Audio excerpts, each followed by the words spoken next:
What is going on, everybody? Welcome to the Week 6 edition of the Pro Football Focus Fantasy Show here on RotoGrinders.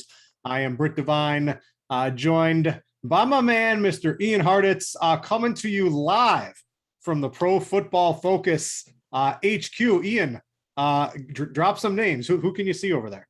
I found a kitchen somewhere that I'm showing right now. I think the important folks got the studio. But yeah, actually was running by talking to Chris Collinsworth about the coffee machine yesterday. So always seeing someone interesting here in Cincinnati, Ohio. Yeah, what's up, man? Glad to be back here for Week 6. Week 5 was fun, Ian, but we have all this data now. And usually I think we've talked about this a couple of times. 3 weeks, 2 weeks, we're always searching for this time when we can somewhat forget about 2020 and really focus on 2021. We're here. I think we've arrived to that. Yeah. The problem is everyone's hurt. So we'll have a lot of fun on this Friday show. I've mentioned it before. One of the fun things about doing the show on Friday is we actually get to talk about a lot of things that are happening in the injury world that you may not have heard on other shows. But we always start off with your mismatch manifesto on Pro Football Focus. If you guys want to read this, Ian lobbied with the guys over at PFF. It is free over there for the entire season. You can find that over on Pro Football Focus. If you want to get all the other cool stuff like grades, I like to read the utilization report from Dwayne "The Rock" McFarland. If you want access to all of that other stuff, you do have to have a subscription, but Ian's article is free. We go over it over here. Ian, let's pretend some people are new to this show, either on YouTube or on the RotoGrinders podcast feed. Explain to the people what you do, and let's jump into Week 6, man. Real simple. And if you follow me on Twitter and you see, the conditionally formatted blue and red charts I send out every week, that's where the article gets all the information from. So basically, when we talk about mismatches, it's always been something, regardless of what company you work for, what stat you're looking at. It's the offense ranks X in this and the defense ranks Y in this. So basically, to remove the two-way street, I just combined the metrics so we can get these clean, conditionally formatted columns to help tell us, hey, here's where the mismatches could potentially be. As always, we got to add some context, though. That's where the article comes in. That's where Britt and I come in. So starting things off with the explosive plays, this week we really see one quarterback stand tall among the others in terms of expecting the ball out. That is Joe Burrow against a Lions secondary that just really hasn't been able to slow down anyone this year. So Burrow, we have started to see the pass play rate move up a little bit in neutral situation. That was the only problem in the early part of the year, man. Before Burrow got hurt last year, he was number one in dropbacks among everybody. I'm not saying he's getting all the way back there, but at least in this matchup with the efficiency we're expecting him to have,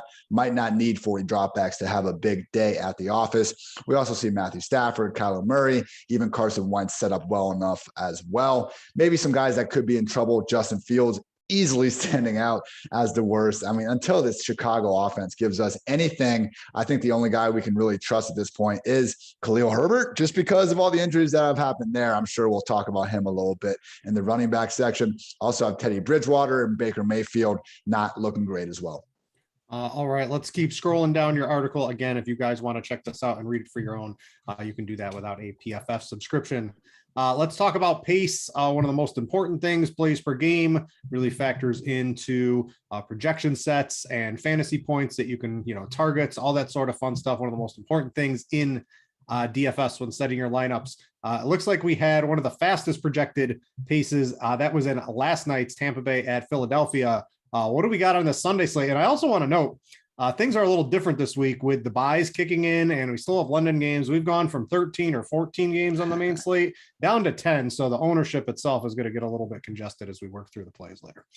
And we're also going to get all sorts of wind tweets on a Sunday morning from all of our weather experts, all of our meteorologists out there in the industry, because Cleveland is looking like around 20 miles per hour. I pointed this out on Twitter, and someone said that I had what I said was dangerous for saying it was going to be a wind week because it wasn't over 20 miles per hour. And I said, what are you talking about? I am seeing 20. Oh, they were seeing 19. So my bad, people. But just realize it is wind, not precipitation we care about. And the Cleveland game will be impacted by that. But back to pace, Rams-Giants is really the only other game standing out in terms of really a fast-paced matchup. There's some relative to this week, but in terms of just on the year as a whole, Rams-Giants is the only game I think that we should expect a little bit more, play volume to happen to both sides, which, hey, with the Giants, man, we got Tony, we got returning Sterling Shepard, we got Devontae Booker, expecting to see some snaps. I do think most people will be attacking the Rams side of the ball, but there are some reasonable bring back options, especially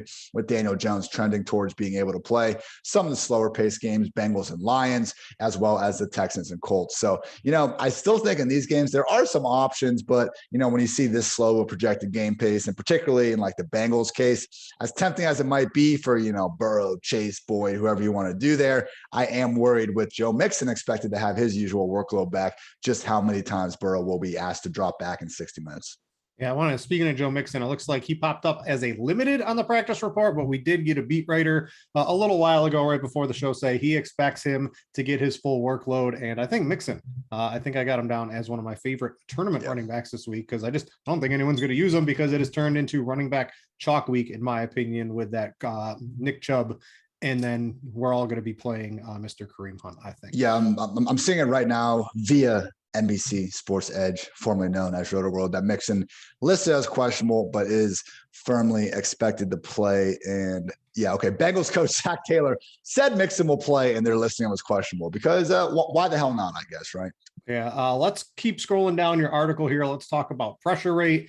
Maybe it'll help get your quarterback rattled. Maybe you might want to avoid him, or maybe we can find something here to help out the defensive selections, because those are always playing Russian roulette with defense. What do we got here, both positive and negative? Two guys that really should have all day to throw, Matthew Stafford, again, and that kind of goes hand in hand with that Giants game we were talking about, and Justin Herbert, man. Like, I think this could be the week to really go in on Herbert, Mike Williams, and Keenan Allen. I see Keenan Allen getting some deserved hype. He has been a bit overdue for a blow-up. But Mike Williams, I think, is so expensive at this point that people aren't going to want to pay all the way up to get him, because there are some, quote-unquote, better, cheaper options. With that said, we know his upside in this offense. It's over 100 yards and 2 touchdowns each and every week. So if you want to differentiate that lineup, I mean, it costs you extra, but now with some of the RB value and Ricky Seals-Jones always chilling there at $3K, I do think if you want to pay up and get this expensive Charger stack, it could help differentiate that old lineup. And then with the pressure guys that could just be seeing more of it, Sam Darnold and Kirk Cousins not looking good, and also Teddy Bridgewater. Among these guys, I would say it's most problematic for Kirk Cousins. I think Justin Jefferson will get his no matter what, but we've seen Cousins this year has the 4th largest drop-off in yards per attempt when kept clean versus when he's under pressure. So that's why him, and I think Tannehill is another guy kind of like this. I mean, they look great when they have all day to throw and they can really just survey the whole field from the pocket. Once you can get them off that spot, though, totally different quarterback. I'm not a Titans believer this week. We'll talk about that in an upcoming segment as well. Continuing some of the topics in the mismatch manifesto. Yards before contact. This is running back, offensive line, something we can maybe glean into that. What are a couple good matchups? What are a couple bad matchups? Chiefs and Ravens really standing out as having the top 2 run game matchups. And hey, again, with all these backup guys and Kareem Hunt surging ahead, going to guys like Latavius Murray and Darrell Williams might actually be a way to still get starters, guys that should be seeing probably somewhere close to 15 combined carries and targets at a little bit of a reduced ownership cost. So the Latavius angle, I think, is especially interesting because we saw the Chargers play the Browns, a complete run-first offense last week, and really not change their entire philosophy of, hey, like, run the ball all you want. who else likes to do that? The Baltimore Ravens. So I do think Lamar and to a lesser extent, Latavius Murray could have some big rushing lanes this week, just from a schematic point of view. And then guys that shouldn't really be seeing too many open lanes. Houston Texans, good. We don't want to worry about them anyway in fantasy land. And also the Raiders. I will say though, man, for 2 straight weeks now, Josh Jacobs' usage has looked absolutely fantastic. He's had 18 and 20 combined carries and targets.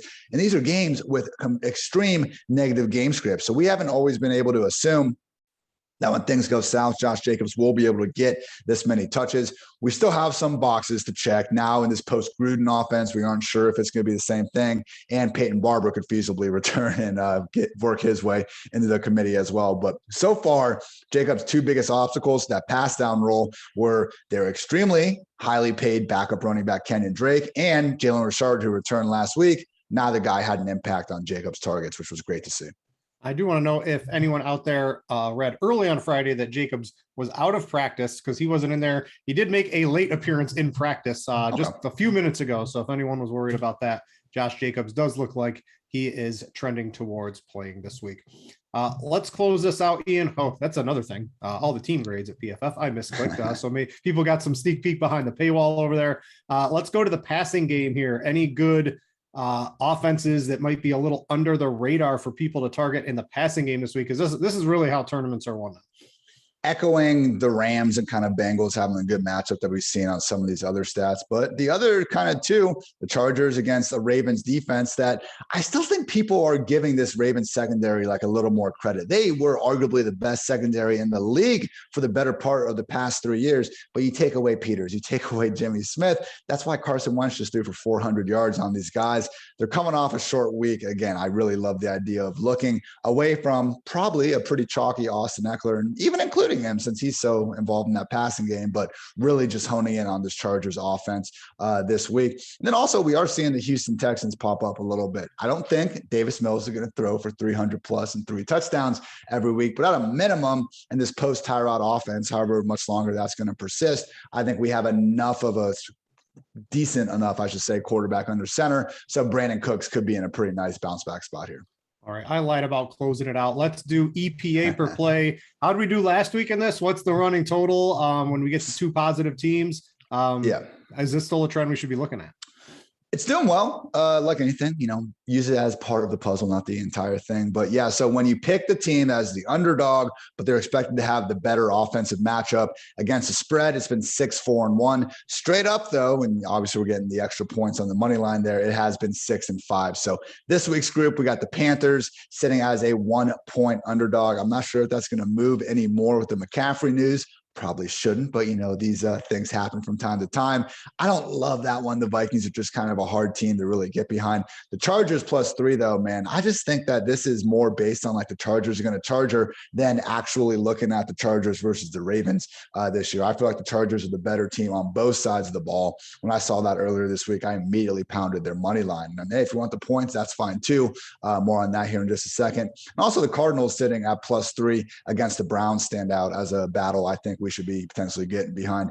Baker versus Kyler, man, I think it leans pretty damn favorably in Kyler's favor. And just looking at, this Browns defense, yeah, they're great. We saw that against, Justin Fields and company. But then we also saw last week against the Chargers, not exactly the sort of shutdown unit that can just take a really good offense out of the picture. So if it becomes a shootout between the Cardinals and the Browns, and yeah, we got the win to worry about, but no Nick Chubb could also impact, if any running backs are going to make any sort of impact, it could be guys like Chubb and McCaffrey. And I think the Cardinals getting 3 while being the better overall team is an interesting situation I'm interested in. Also the Seahawks, but obviously with the change from Russ to Geno, that's something I'm staying away from. Yeah, you got the 2 teams. I always like to bet a couple live dogs. We're going to get into the betting stuff in just a second. They didn't make my list, but the Cardinals and Chargers are definitely the 2 live dogs of the week if you're trying to bet that. All right, that's going to do it for the recap of the Mismatch Manifesto. Again, if you want to read that over on Pro Football Focus, it is free each and every week. Thanks to Ian battling it out with the suits over at PFF. And then if you want any of the other cool stuff over there, like the grades or to read Dwayne's context matters. Yes. The sheet he does there, that is one of the top-notch things. I read that every week, along with everything else you get over at PFF if you're interested. All right, let's jump into some of the sports betting stuff, because Ian, after a horrific start, I have been pounding it to the books over the past couple of weeks and have clawed my way back into a positive season here. I'm looking to keep it rolling here. I'm playing the favorites this week. I mentioned if you want to play the dogs, the Chargers, Cardinals, you can take the money line on them. I think they almost should be favorites. The Cardinals, maybe a little worrisome. You get Kyler Murray with the dinged wing, and he doesn't start running, and it just affects the offense a little bit, maybe a little bit worrisome, but I still think they're the better team for sure. But I'm playing the favorites. The first one for me is the Packers, is 5.5 against the Bears. Now, I got you with the Bears last week against the Raiders because I didn't believe in the Raiders. Well, guess what, Ian, this week I don't believe in the Bears. So the Packers are just a better team. I know the Packers are dealing with a lot of injuries here, but this Bears offense is atrocious. They don't want to do anything with it. They want to run the ball like 30, 40 times a game. With Khalil Herbert, I don't know if that's really going to work against the Packers. Now it might, because the Packers stink against the run. Yeah. But newsflash, Aaron Rodgers is going to put up points against the Chicago Bears. And when you're down 10 and you're trying to run, it's just really not going to work too well unless they unleash Justin Fields and Allen Robinson is somehow getting 15 targets a game like he was last year instead of getting whatever low amount he's this year. I think the Packers cover that 5.5 pretty easily. The strangest line of the week to me is the Cowboys, because I bet this at 4 on Monday. I get to the book early. I think this is going to be like 6 by the time the Sunday comes around, and it's gone the other way against me. It's at 3.5 right now. I still think this is one of the best lines of the week. I don't know how the Patriots score enough points to really compete with this high-powered Cowboys offense. And then when the Cowboys get up, they just grind the game away, right? With Zeke and Pollard, and their offense is so good. I just don't know how the Patriots keep pace with them in this game. They're going to need multiple turnover advantage or some really fluky plays, I think, to be able to keep pace with that Cowboys offense. So I got that one as well. And then the other one, here's one that worked for me. I got the Bills -4 on Monday. It's now -5.5 against the Titans. This is just pretty easy. The Titans defense is absolutely atrocious, and the Bills offense, newsflash, is really good. So this doesn't really take a lot of sensing what's happening here. I think they're going to be able to get after Tannehill. I think Tannehill, even though he's got Julio Jones and AJ Brown back, I don't know, this isn't going to be the Derrick Henry game. Now, of course, we don't get to use them on the main slate, but in showdowns and things like that, maybe it'll work out. But I just think the Bills are the far superior team, and it's 5.5. That's a decent amount to lay, but I think they win this game by a touchdown pretty easily. And then to reiterate, Chargers, Cardinals, as live dogs, if you like those sort of things. That's where I stand, Ian. What are you looking at the books this week?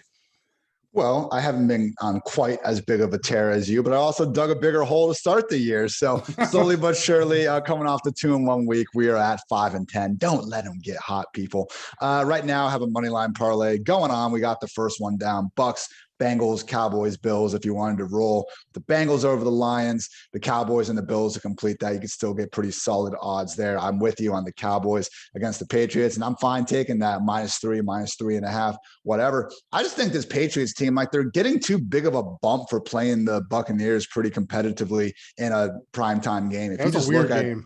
It was a weird game. I think if they played 10 times, like, that might be the closest that game ends up being. If you just look at them this year, they lose to the Dolphins in week 1. They beat Zach Wilson, and they end up beating Davis Mills in a game that was entirely too close. So, maybe their O-lines could be a little bit healthier this week, but I just don't know, even with a healthy O-line, what the ceiling on this offense is. Mac Jones so far is like the single worst deep ball passer in the game. And Trayvon Diggs is a game time decision. I can see a path to the Patriots not being blown the hell out, but either way, I think 3, even 3.5 is just far too low on this. I talked about the Chargers again. I'm in on the money line there. I just think they're better than the Ravens each and every way around. And you can say, we gotta go from West Coast to, all the way out in Baltimore. Baltimore's also coming off the short week in that Monday night game that went into overtime. You could make the, coming off a big emotional win storyline if you wanted to as well. And then finally, I think the Giants at +9 just seems a bit extreme, man. They're home. We do have the LA going all the way to New York storyline going there. And, the Rams, after they got that Buccaneers win, it was like, whoa, like, we might be looking at the best overall team in football here, potentially. Not so much over the last 2 weeks. Disappointing loss to the Cardinals. And then even in that Seattle game, like, it was way too close with Russ barely playing in the second half, I think, for comfort there. So Giants, we got Daniel Jones coming back, who's been playing great this year. Like, it sucks he got concussed immediately against the Cowboys. Cowboys. But if you take that one out of the picture, I think the Giants are a good enough team to at least keep this one within a touchdown. I certainly think the Rams will win, but I think the Giants at home as 9 points, that's just too high for me. Yeah, a couple others. You mentioned the Rams almost, not really beating the Seahawks are really garbage, and I don't really like the Steelers, but I think they're going to win pretty handily against Seattle this week.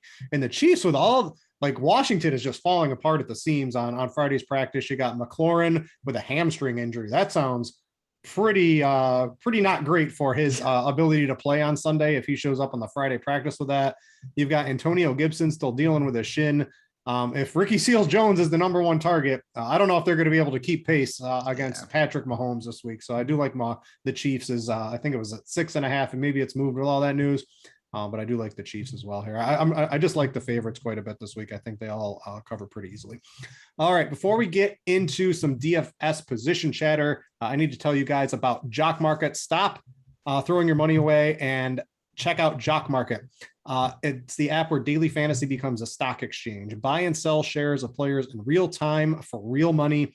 Download now for a 100% deposit match up to $50 using promo code GRINDERS.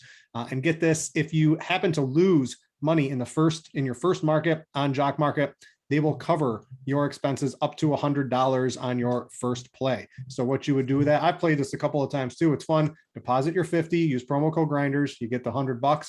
Try to take a couple of long shots, because if you lose that 100 and you're a first-time customer or player, they will cover your losses, and you could turn 100 into 500, 600 pretty easily on Jock Market if you pick the right players. It's a fun little game. Go check it out and use promo code GRINDERS. All right, I hate when it's like the super chalk week, Ian, and it's really, the lineup almost makes itself for a couple of reasons. I guess I'll start from the top down. The first thing you had is we had the Ravens offensive explosion on Monday night. So that didn't get factored into their salaries this week. So you've got Lamar Jackson, Mark Andrews, and Marquise Brown, all relatively cheap. And then we've got all these injuries popping up later in the week, so those salaries are not accounted for. Then you've got a 3K tight end that plays every snap and might be the number one target for Washington this week. So cash games, there's still an edge because so many people play NFL, but at least in the higher stakes, the edge is going to be pretty thin, and it's definitely going to be a little thinner as you work your way down the buy-ins this week, particularly because at quarterback, it was Heineke and it was Lamar, and if Terry McLaurin's out and Antonio Gibson is still a little banged up, I don't know if I'm going to trust in Heineke to be able to get some extra money to play those high-priced wide receivers and things like that. So it just really looks like Lamar Jackson in cash week. He's too cheap on all the sites. He had the big blow-up game. I know the Chargers, they really limit those deep plays, that is the Lamar Jackson game plan when he throws the ball. It's chuck it deep to Marquise Brown, hit a couple big plays to Mark Andrews, but I still think they're going to find a way to get it done. I don't know about Latavius Murray because he looks like total garbage. Maybe we can talk about that a little bit more. But Lamar Jackson, he's going to get his rushing. The floor is so high. The ceiling's even higher. Maybe the ceiling game might not be there against this Chargers defense, but that floor is going to be there. Sort of like Jalen Hurts. Come hell or high water, Lamar Jackson's going to get there. He's just too cheap given his recent performances. Yeah, and again, we talked about this with the Chargers before. If they would have adjusted more to the Browns' run-first offense, I would be wondering if this could be a trap game of sorts for Lamar, but they didn't. So, it is nice we do this on Fridays. I record my DFS episode of the PFF Fantasy Football Podcast on Thursdays, and I went through this, great cash game segment where we were mostly building around Taylor Heineke, but you take away Terry McLaurin from that equation, you give a lot more value at running back, and all of a sudden, let's just go up and get to Lamar Jackson. I guess the question after that, though, is who do we want to exactly stack him with? Do we just want to go naked with it? Or Hollywood Brown, I think, is more than affordable at $5,900. And even Mark Andrews, man, I know it's Kelsey or RSJ week, but the fact that Mark Andrews is only sitting there at $5,200 on DraftKings, the Chargers, I think they used Derwin James differently this year. He was such a great tight end stopper his first year. And Brandon Staley said it, he plays 5 different positions for them. So this isn't a slight on Derwin James, it's just a reality. They've been the league's worst defense in fantasy points per game allowed to tight ends so far this year. So Andrews, Hollywood, Lamar, I'm not saying you need to stack all them together, but they're certainly all getting that Monday night discount as you brought it up. with the GPP side of things, I mean, I think that's where our conversation will be a little more interesting this week. Again, love the idea of going with Justin Herbert, getting Keenan Allen, hopefully Mike Williams. The guy hasn't been able to practice all week. I've got the impression that it just seems to be more rest than anything, but we'll see what the final injury designation says. If Mike is out, I would say my favorite QB 2 wide receiver tournament stack. How about a little Sam Darnold, DJ Moore, and Robbie Anderson? Mm-hmm. I've been calling for that squeaky wheel Robbie spot for the last 2 weeks now. Haven't gotten the production yet, but he does have, I believe, 18 or 19 targets combined during that stretch. Once again, Christian McCaffrey is going to be sidelined. I think Chuba will get a lot of rightful ownership enhancement because of that. So maybe going away to this passing game that, let's face it, as long as they can just give Darnold some semblance of time in that pocket, not a guarantee. We talked about the pressure issues before, but I think anybody, particularly receivers as good as DJ Moore and Robbie Anderson, can torch Patrick Peterson and Bashaud Breeland. News alert, ding, ding, whatever noise you want to make. Mike Williams not at practice on Friday. So he has 3 straight did not practice. That just happened a couple of minutes ago. So during the portion open to the media, he was not there. We'll have to see if he suits up. If Mike Williams isn't in there. Now he's expensive. So I think a lot of people were going to play Herbert to Eckler to Keenan Allen and maybe mix in the tight ends because Williams is just super expensive. If he's out, does that change your thought on the stack at all? Or are we just kind of sort of rotating in Keenan Allen, Austin Eckler types? I mean, it gives us the potential to go all the way down to like Jalen Guyton and Josh Palmer if we want to get real funky with it. But yeah, I think more than anything, it's just Eckler and Keenan become guys that we might want to just really try to squeeze in to the cash game spot. We'll see, man. I feel like the Chargers in the past have done this with Keenan and guys. Like for other teams, a full week of DMP is like, yeah, this guy's not playing before, but I could see a scenario with the Chargers where it happens. Like Justin Jefferson, Adam Thielen didn't practice all week, and they're not even listed on the injury report. So not good. I wish he would have been out there. Let's see what the final designation says. All right. And then my Hail Mary, I guess, in tournaments this week is going to be Carson Wentz.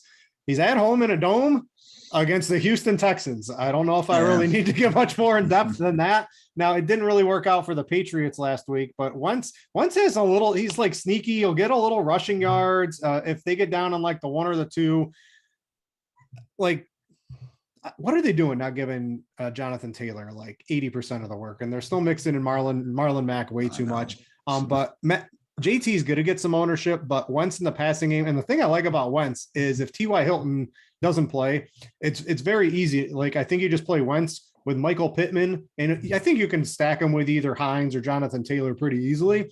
And you run it back with Brandon Cooks or pick a irrelevant Texans wide receiver that had a good game last week and really pray. But the stack really does seem to make itself.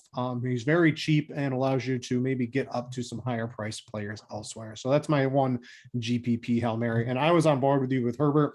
And I think Herbert maybe even becomes more interesting if Mike Williams doesn't play, because then you're not forced to spend 8,100 DraftKings fantasy dollars on a guy he's just very expensive now. So it makes stacking a little bit easier. And I think that might even bump up Herbert's ownership just a little bit. Let's jump to running backs. And I guess this is where I think we've got a couple really chalky plays for cash games this week. Everyone with the Nick Chubb news is going to play Kareem Hunt. And I tweeted out something from StatMuse earlier where Kareem Hunt in games without Nick Chubb for the Browns has actually been a pretty horrific fantasy play. That was more in jest. We were talking about this pre-show. Why don't you go over what happened in some of those games? We do have D'Ernest Johnson, who probably will get 20 to 30% of the overall touches. In the you don't think so? No. I don't know, maybe like 10 to 15%, but we're going to see a lot of work from Kareem Hunt here. Just go over what sort of happened in those games and why he should be such a smash play this week. So with D'Ernest this year, he's actually like, maybe they consider him the backup for Nick Chubb, but they've actually liked Felton a little bit more, their rookie running back. Some people, Demetric Felton, he's like a wide receiver running back kind of hybrid. So again, I wouldn't be shocked if we end up seeing D'Ernest get the carries. Felton doesn't have a carry this year, but he does have 6 catches and he's looked pretty good with them. So gun to my head, I'd actually prefer Felton over D'Ernest Ernest Johnson. But I just think it's going to be the Kareem Hunt show. That's basically what it was last year when you zoom in a little bit more on the game. So Nick Chubb gets hurt in that week 4 game against the Cowboys when OBJ went completely nuts. But what a lot of people forget is that Kareem Hunt entered that game questionable as a game time decision himself with a calf injury, I believe. So it was a groin injury. Okay, so week 5 comes along. He plays 70% of snaps. Not great. Again, groin injury playing a factor. Still gets 24 combined carries and targets. Week 6 comes along. Only 16 combined. They lost this game 38-7. The Steelers. The starters were pulled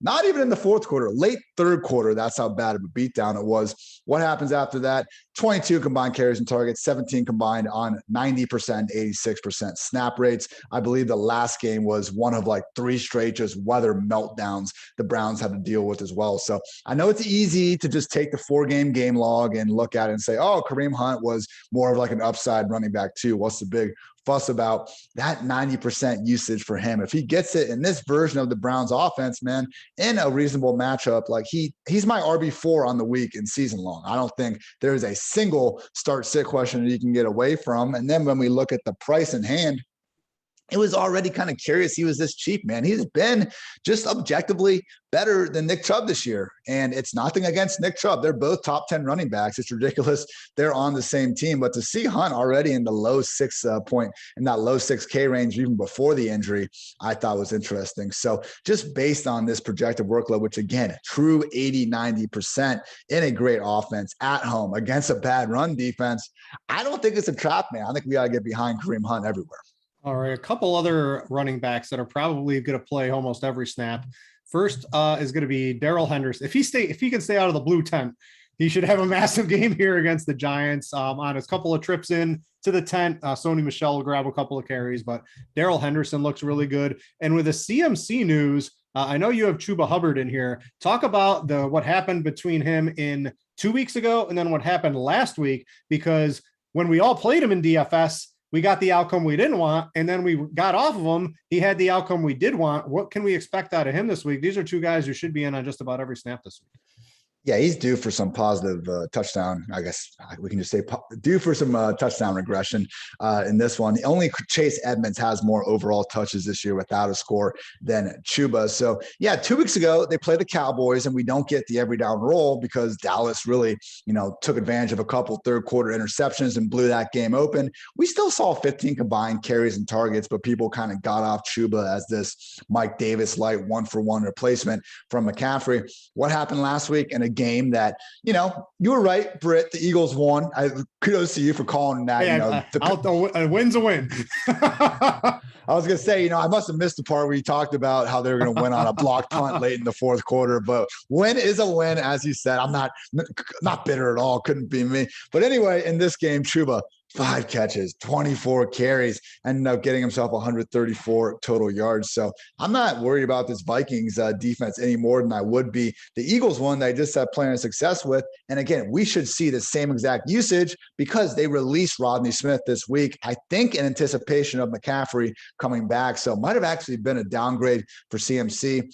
I'm not really sure with the COVID protocols they have if they could even re-sign Rodney like in this amount of time and get him back ready to go by Sunday. So assuming that it's just Chuba and Royce Freeman active this week, I think Chuba, I think Henderson, and I think Hunt, you'd have a hard time getting away from these guys in cash games. I will say though, man, like if you want to just keep going down, the cheapest one of these newfound starting running backs we can get to is Khalil Herbert at 4,600. Home dog against the Packers. I get it. I'm not really trusting this Bears offense to do that much, but similar thing as Devontae Booker, who costs 800 more. Like I'd much rather play Herbert there because they're both in projected rough spots, but they are at home and they should see 15 to 20 combined carries and targets. Unless you're like 2019 Kalen Ballage, it's pretty hard to bust on those sort of numbers. You like going down on prices. I sort of like laddering up a little bit to Delvin Cook is just 7,700, and he looks like he's off the injury report, good to go. That signals Delvin Cook 80% plus of the touches, in my opinion, this week. He's 7,700 on DraftKings. To me, he's like maybe in yesteryear, he's like a 9K DraftKings player, but he's at least an $8,500 player when he's fully healthy and expected to get a full workload this week. He's 7,700. He's probably the spend up I like if you're going that way. For tournaments, there's a couple of guys I mentioned earlier in the show, Joe Mixon. If Alexander, I think Alexander Madison's pretty good. I think Joe Mixon is like, I don't know, do running backs really matter? If Alexander Madison can go bananas against the Lions, why can't Joe Mixon, right? You know, that's what the Bengals want to do in theory, is because they still want to hide Joe Burrow. They don't want him to get injured. They don't want him to have any issues or anything like that.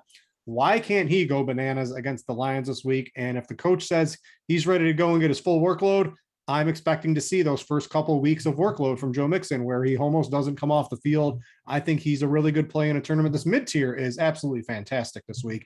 And then one guy who we only have projected at about 5%, which will probably go down even more once the Kareem Hunt news gets factored into things like that, is Ezekiel Elliott.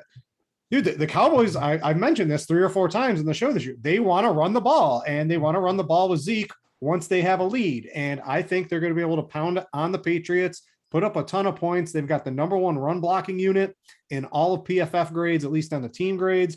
They want to run. He's in line for 20 plus touches, in my opinion. No one's going to be using him. Easy 100 yards, 2 touchdowns is certainly on the possibilities of things he can do. And if no one's going to be using him, I like Zeke in tournaments. Just if everyone's going to be playing Hunt's going to be probably the highest owned player we've seen this season in large field tournaments when you factor in things like the bye week and then just the performance he should have. But if you can sort of switch it up a little bit somewhere in tournaments to a couple of these other mid tiers, or get Dalvin, or play one of those cheapies, you got Daryl Williams in there as well. Like, you can make some fun rosters this week in tournaments. So just you don't have to pound in the ultra high on running backs. Don't be afraid to mix it up. I think you're on Mixon too. You got a couple other fun names as well. Yeah, but no, I think the process that you're going through is exactly right. And it's what I'm sticking to with these guys. We have Hunt, we have Henderson, like even Swift, I think is going to be fetching a good amount of ownership here. So yeah, go up to Mixon. Don't be afraid to go down to Josh Jacobs. It's not the most ideal matchup in Denver, but like, what do we see with running backs, man? If you can get 15 to 20 touches per game, you can find your way into the end zone once or twice and clear that century mark. So matchups, while important, when we can get this big of an edge off the chalk in tournaments, I do think it's worth looking at. And also what we see in the pressure rate stuff, like Teddy Bridgewater could be in for a long afternoon. I like the idea of stacking Jacobs with that Raiders defense. And then with Chuba sitting there at 5,900, I think you can go down to Latavius potentially. Like, again, he still is the number 1 back, but they were in a big hole against the Colts and they had to throw the hell out of the ball. I got a real galaxy brain one for you though here, Britt. Jd McKissick all the way down at 4,800. Gibson is listed as questionable. I'm expecting him to play, but like, this idea that these scat backs don't have upside, I don't really think is true. If you look at McKissick's finishes this year, week 1, RB77, week 2, RB7, week 3, RB46, week 4, RB14, week 5, RB68, even number weeks, man. Jd McKissick goes off. Like, fantasy football doesn't need to be that hard. But even going back to the second half of last year, this dude had like 4 to 5 top 12 finishes down that stretch. So if Terry McLaurin's out of the picture, like, who else are they going to throw the ball to? Curtis Samuel's out. We could actually see McKissick get back to working as a true wide receiver like he did for large portions of last season. So everyone wants this Chiefs-Washington game, and how do we expect it to go? Probably the Chiefs getting up a lot and Washington having to play comeback. Well, McKissick's the guy that's on the field when they're doing that. So everyone wants RSJ and stuff, but McKissick could be the one where when we see his game log, on Sunday night, we're saying, why would you throw the ball 13 times to Jd McKissick? Could be one of those kind of weeks. I know a lot of you guys out there listen to this or, on the RotoGrinders podcast feed, or watch it on demand later. If you are on YouTube watching it, please like and subscribe. It helps other people find it. And if you are watching this live, don't forget, we have a lot of cool shows on the RotoGrinders podcast feed. You can go check that out if you want to subscribe to that. Everything's delivered right to your phone. You don't have to find it. It's just delivered right to you. You can catch everything on demand. All right, let's get into wide receivers. And I think wide receivers are the spot where you're going to get a little difference. But the problem, at least in cash games, is if you plug in all the players we already mentioned that are going to be super high owned, you're left with a very distinct salary range to work in, which is this 5 to mid to high 6K range to really fill out your rosters with good players. You can also, there's a couple 4K receivers I think you can mix it up with. Going any cheaper than that does look a little dicey. So like the Michael Pittmans, right, who's definitely the alpha wide receiver going up against the Texans. I mean, he's gonna, like, it seems like a lock. He should get double-digit fantasy points. I think he's a reasonable play. You've got Marquise Brown. I think Pittman's 5,500. Marquise Brown's 5,900. And like his game doesn't really fit against the Chargers defensive plan. But like, you got to think coordinators are smart enough to realize maybe we can't get 25-yard passes to Marquise Brown. Let's cross him along the field and let him use his speed to separate that way. Maybe I think he should be able to do a pretty good PPR game at 5,900. You got T. Higgins, right? And we know Jamar Chase is getting all these touchdowns, but it looks like Tyler Boyd's probably the odd man out when everyone's healthy on Cincinnati so far this year. And Higgins is just, he's a reasonable price tag in that mid $5,000 range. That's sort of where everything's sort of coming into me. I think if Mike Williams is out, I think Keenan Allen's going to be reasonably popular too. His price is just low enough where you can reach for someone like him. You've got Amon St. Brown for the Lions. He's 4,200. That's probably the cheap guy I might be interested in. Back-to-back games with 8 targets. Cephas is out now. Hawkinson's still not 100%. They're going to have to pass. They can't dump every ball off to DeAndre Swift. So I think he looks like he's probably going to be the number 1 wide receiver until Tyrell Williams comes back from a concussion. If he ever does come back, seems like that last concussion hit him pretty good. But I'm just finding myself, Ian, just like when you plug in all the other chalk plays, this is the tier I'm really focusing in on wide receivers this week. You got Brandon Cooks. There's a couple other guys, Jacoby Myers, but I don't know. I want a guy who can get a touchdown, so he doesn't really make my list. I don't know. This is just where I'm sort of landing this week. Yeah, man, it is that range. You can go down. You mentioned Amon-Ra St. Brown. I don't think Rondale Moore is someone we could put in cash lineups just so we can feel pretty good about. I was hoping that this 4 wide receiver offense was going to become the full-time thing, but with the Zach Ertz trade, probably won't be more than this week. But if anything, like them bringing in Ertz, who is not playing in this, he's not playing 2 games in 1 week. You're not allowed to do that.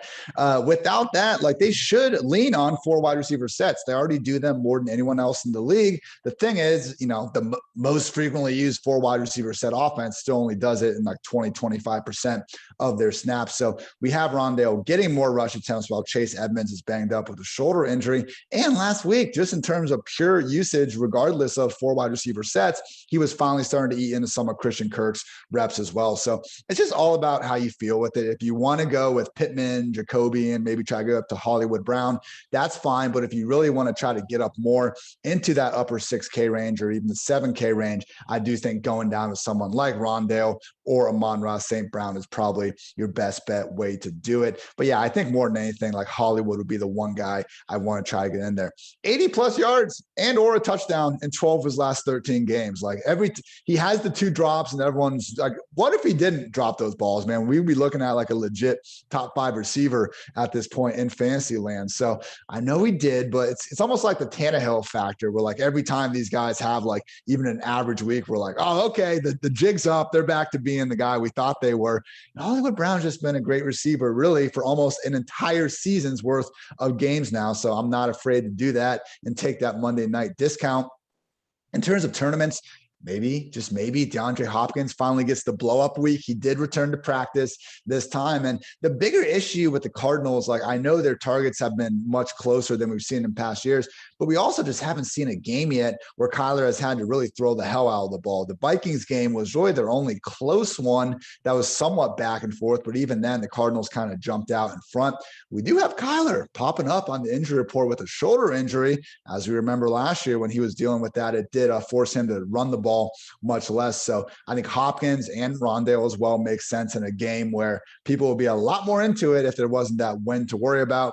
Also, Robbie Anderson, mentioned him before in the Sam Darnold potential stack. And one guy I think you like as well, Odell Beckham, with everyone just saying, hey, he's done. There's nothing you can do about it. You know, Britt, I do put my phone grinder hat on every now and then while I'm chilling here at the PFF headquarters. And I went back in that Chargers game and counted no fewer than 4 times when this dude was breaking open downfield. What they talk about during the week, you know, Beckham, he's like, yeah, of course I want the ball more, but happy to be winning. And Baker complimented his run blocking, which, you know, it's sad that we have to talk about OBJ's run blocking. That's what we've been reduced to. But truly, this guy is going out there like there's no divaness like going on right now. This dude is going out there doing his job, and he's their number 1 receiver, clear cut, as long as Landry remains sidelined. So it's been ugly that we haven't gotten the freaking 5 potential touchdowns or whatever it is over the past 2 weeks to come to fruition. But maybe, just maybe, as soon as everyone is fully off him, this is when it finally comes together for OBJ. Yeah, I wrote down my exact words. He's pissed enough people off to be viable this week, because people used him in cash 2 weeks ago. Then he was a semi-fringe play last week, and it just hasn't worked. And that's when you want to sort of jump on these guys when their salary goes down and people are pissed off. Though if the wind wasn't there, it would make a little bit more sense. But it's even better leverage because everyone's going to Kareem Hunt this week in tournaments. So that gives you some real extreme leverage if it's Odell Beckham that happens to find the end zone for the Browns this week. A couple other ones, the Rams passing game, you mentioned it in some of your stuff from your article earlier in the show. If you play Woods or Kupp, you're, with Matt Stafford, right? You're getting extreme. I think Daryl Henderson should be one of the more chalky running backs. So you're getting some leverage off of them if they happen to be the ones that get into the end zone. And the same, Justin Jefferson just does it every single week, puts up, he could literally have a 40-point fantasy game at any point in the season for sure. If he happens to get 2 touchdowns, 10 targets and things like that. And if Delvin Cook does become reasonably popular, you can play him. And Adam Thielen's price is cheap, and maybe he was dinged up a little bit, but he likes to catch touchdowns, and touchdowns count for fantasy points. Last I checked on DraftKings, you get a point for the catch and 6 for the touchdown. You get 2 of those, you don't need many yards to have yourself a good game. So the Vikings receivers have been a staple point of me talking about them in tournaments all season, and they just never get enough ownership. And I think you can use both of them again this week for some leverage. All right. Before we talk about tight ends and wrap up the show, I want to let you guys know about RotoGrinders Premium. We talk about ownership. If you want to get access to that, if you want to know who's going to be used, who's not going to be, we have that here. If you want to get access to Lineup HQ, you don't want to I still hand build like 20 lineups a week, Ian. It's a pain in the butt sometimes. If you just want to click a couple of buttons and you want to use Lineup HQ to do that, you can do that along with all the articles. My Millionaire Maker article, I just released the week 5 recap earlier in the week that went over the first 5 weeks, along with how ownership trends move up and down during bye weeks. So there's access to that, along with a lot of other things. You can get that at RotoGrinders with Premium. If you want the whole package, we have that. If you just play NFL, we have access to just an NFL version as well. So make sure to check that out. All right, let's go to tight ends for cash, Ian. And like, it's just tight ends. It's horrible this week. And I know Travis Kelce's 7,000, which is, I believe, his lowest. Let's see here. It is. Yeah, he was 7,300. But dude, I don't have $7,000 for Travis Kelce because there's 2 better volume plays, I think, this week. And it's Mark Andrews at 5,200, who, if you're spending up, he looks really juicy because he didn't get that price bump. If the price bump was factored in, he'd probably be, probably priced just like Darren Waller at 6,600 this week. But the one that's really eyeing me on DraftKings, whenever you can get the cheap tight end that's, gets a lot of targets, that actually is on the field, that runs routes, that gets end zone targets. This is not Evan Ingram. This is Ricky Seals-Jones. And we sort of liked Ricky Seals-Jones over Evan Ingram last week. And with all these injuries going on, possibly in Washington, with McLaren popping up on the injury report on Friday with a hamstring, that is not good. Ricky Seals-Jones might be the focal point if your boy Jd McKissick doesn't come through. He's just 3K. He should be like if ownership was factored into what he's going to be owned this week, and like the Terry McLaurin injury, if he happens to sit, was factored, he'd be like a $45,000 to $5,000 tight end on DraftKings. He's 3K, and that's just what really makes the rest of your lineup look good. It's going to be a very chalky week because I basically laid out the lineup for you. It's going to be super popular over the course of the show, but that's what happens on some of the bye weeks, and it looks like RSJ is probably my preferred option. I mean, RSJ, I know he's had some past, we've been doing this for a while, Britt. We've seen an RSJ week before where he's elevated to a alleged starting role and then he busts when everyone gets behind him. But he's had this, weird little clique of fantasy analysts that like him because he's a converted wide receiver that looks like one when they throw him the ball. So he's already made like 2 handfuls of really good plays throughout this year. He had a good 40-yard catch and run nullified last week just on an illegal man downfield penalty that unfortunately didn't do him any favors there. But they are giving him a true every down role. Like we're talking 99% snaps. Logan Thomas got hurt and they just said, you know what, next guy up, RSJ, you go be Logan Thomas. So at 3K, man, the way the cash lineups are setting up, I do think it makes the most sense to probably go down to him. It hurts not having Kelsey, but we want these running backs. We want Lamar. We can save some cash on defense by going with the Lions at home against the Bengals. But then it's like, do you want to have this, again, group of 5K wide receivers, or we go down to one of Amon-Ra or Rondale to try to get up a little bit? Or do you want to be able to have like DJ Moore, Keenan Allen, and then one of the 5K wide receivers? Right now, I'm leaning towards trying to save money to RSJ to get up elsewhere at wideout. It gets a little more interesting in tournaments. Again, talked about Andrew being mispriced. We talked about Kelsey being mispriced. And I also think Noah Fant is someone that we should be willing to go back the well with. Alberto remains on the injured reserve list with the hamstring injury. And even though Fant's production wasn't great, as Dwayne McFarland and myself talked about on the PFF Fantasy Football podcast, his efficiency, but his usage numbers were at an all-time best. So I still think Noah Fant is a plus tight end, awfully talented in his own right from a real-life perspective. And that's just 4,800 at home against the Raiders. I think he could be the guy that could swing a tournament if he could find his way into the end zone once or twice. Yeah, just tight end is pretty gross this week. Like you have I think Kelsey, Andrews, RSJ will probably make up like almost half of all tournament teams. When I did my original cash lineup yesterday, before we got, the Kareem Hunt news and all this, I had RSJ as my tight end and Kelsey as the flex because I thought, hey, we have 2. I mean, I know you don't want to do that for lack of upside, but if we can find 2 tight ends here that are more or less wide receivers as it is Kelsey and RSJ. So I don't think we need to go that route these days with the running back options available. But hey, I think that's an option for tournaments, though. If you wanted to go Kelsey and Andrews, Kelsey and RSJ, like this would be the week, I think, based on all the savings we have at tight end to double it up. A couple other tight ends. It's just, I don't know, maybe I'm grasping at straws here, but Hunter Henry, he's running all the routes. Jonnu Smith is not, although I did see some quotes that say everyone's like, Jonnu Smith's week's coming. Well, it cannot be Jonnu Smith if he's running like 6 routes a week. It's not going to be Jonnu Smith week. It's Hunter Henry who's running the routes. Still not a ton, but he does seem to be the tight end that you want for fantasy over in New England. If I like the Cowboys to score some points, we know Jacoby Myers doesn't get into the end zone, so it's Hunter Henry that's going to be scoring the touchdowns. I think that's a fun way to run that back.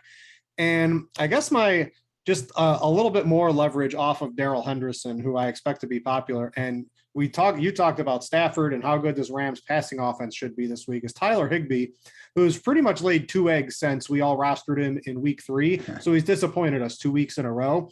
And if a guy has 1 bad performance, we'll still go back to him in NFL DFS. But if he has 2 in a row, we tend to write him off and ownership plummets on that player. That's from me doing the Millionaire Maker stuff for looking at all those over 3.5, almost 4 years now.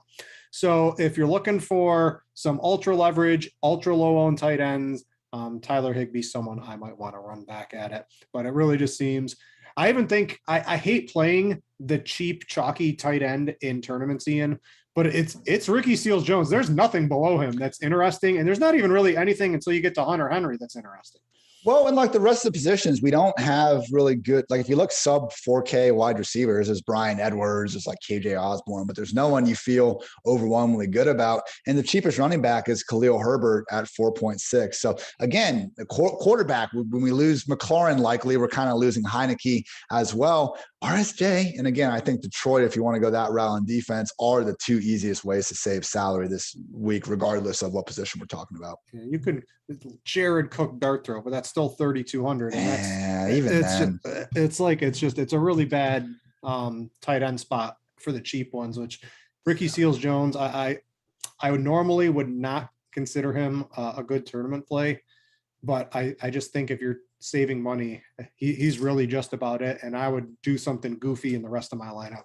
And again, like he's not your typical like 3K tight end. He's playing every single down. We know he's a talented pass catcher. This isn't like Will Dissly, Jack Doyle. Hopefully they like catch one of their 2 targets in the end zone type of deal. Real quick on the defenses, because I know I've been saying the Lions, that'll probably be the popular cash one. But I do think if you want to, again, try to follow the right game script thing and, get your running backs benefiting from a dominant defensive effort, the top 3 units by far standing out in terms of getting pressure on guys like we talked about earlier with their running backs. Dalvin Cook and the Vikings defense going up against Darnold.